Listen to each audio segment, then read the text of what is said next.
Hello friends, welcome to Parvati vibes. అబ్బా, బయట వర్షం పడుతుంది ఫ్రెండ్స్. ఈరోజు ఒక మంచి హెల్దీ రెసిపీతో మీ ముందుకు వచ్చేసాను. ఎప్పుడూ ఒకటే రసం బోర్ కొడుతుంది కదా ఫ్రెండ్స్. ఇప్పుడు నేను చాలా సింపుల్గా, చాలా ఈజీగా, ఇంకా ఫాస్ట్గా తోటకూర రసం ఎలా చేయాలో చూపిస్తాను. రండి, వీడియో చివరి వరకు చూడండి, మీకు యూజ్ అయ్యే టిప్స్ ఉంటాయి. ముందుగా చింతపండు నానబెట్టుకోవాలి. తర్వాత తోటకూర ఒక కట్ట బాగా కడిగి చిన్న ముక్కలుగా తరుగుకోవాలి. కరివేపాకు రెడీ చేసుకోవాలి. ఇంకా ఉల్లిపాయ, పచ్చిమిర్చి, టమాటో అన్నీ కట్ చేసుకోవాలి.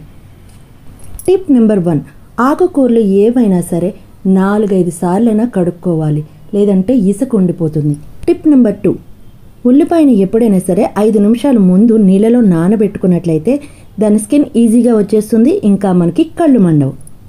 ఇవన్నీ రెడీ చేసుకున్నాక స్టవ్ ఆన్ చేసి గిన్నె పెట్టుకోవాలి. గిన్నెలో ఆయిల్ వేసుకోవాలి. ఆయిల్ వేడెక్కిన తర్వాత కొంచెం మెంతులు, ఆవాలు, జీలకర్ర, ఎండుమిర్చి, కరివేపాకు వేసి వేయించుకోవాలి. ఈ బాటిల్ చూసారా ఫ్రెండ్స్, టిప్ నెంబర్ 3 ఇదే. ఏదైనా స్ప్రేయర్ బాటిల్ క్యాప్ని ఇలా కూల్ డ్రింక్ బాటిల్కి సెట్ చేసేసుకోవచ్చు. ఇది మా హస్బెండ్ ఐడియా. ఎలా ఉంది ఫ్రెండ్స్? జీలకర్ర, ఆవాలు తాలింపు వేగిన తర్వాత ఉల్లిపాయ ముక్కలు, సాల్ట్, పచ్చిమిర్చి అన్నీ వేసుకొని ఇంగు కూడా వేసుకోవాలి. టిప్ నెంబర్ 4, రసంలో కానీ, పప్పులో కానీ, ఇంకా సాంబార్లో కానీ కంపల్సరీ ఇంగు వేసుకోవాలి. ఇది గ్యాస్ట్రిక్ ప్రాబ్లం రాకుండా కంట్రోల్ చేస్తుంది. ఉల్లిపాయ బాగా వేగిన తర్వాత పసుపు, కారం కూడా వేసుకొని బాగా కలుపుకోవాలి. తర్వాత టొమాటో ముక్కలు కూడా వేసుకొని బాగా కలపాలి. టొమాటో ముక్కలు బాగా మెత్తగా అయ్యే వరకు మగ్గనివ్వాలి. ఈలోపు నానబెట్టిన చింతపండు రసం తీసి పక్కన పెట్టుకోవాలి. 4 వెల్లుల్లి రెబ్బలు కచ్చా పచ్చాగా దంచి వేసుకోవాలి. వెల్లుల్లి బాగా కలుపుకొని కొంచెం సేపు మగ్గనిచ్చిన తర్వాత తోటకూర వేసి మూత పెట్టి ఉడకనివ్వాలి. టిప్ నెంబర్ 5, ఆకుకూర ఉడికించేటప్పుడు ఎప్పుడూ మూత పెట్టి ఉంచాలి, లేదంటే అందులో పోషకాలన్నీ ఆవిరై పైకి పోతాయి. ఇప్పుడు కొంచెం మిరియాల పొడి, జీలకర్ర పొడి, ధనియాల పొడి వేసుకుని బాగా కలుపుకొని మూత పెట్టి ఉడికించుకోవాలి. తోటకూర మెత్తగా ఉడికిన తర్వాత అందులో చింతపండు రసం వేసుకోవాలి.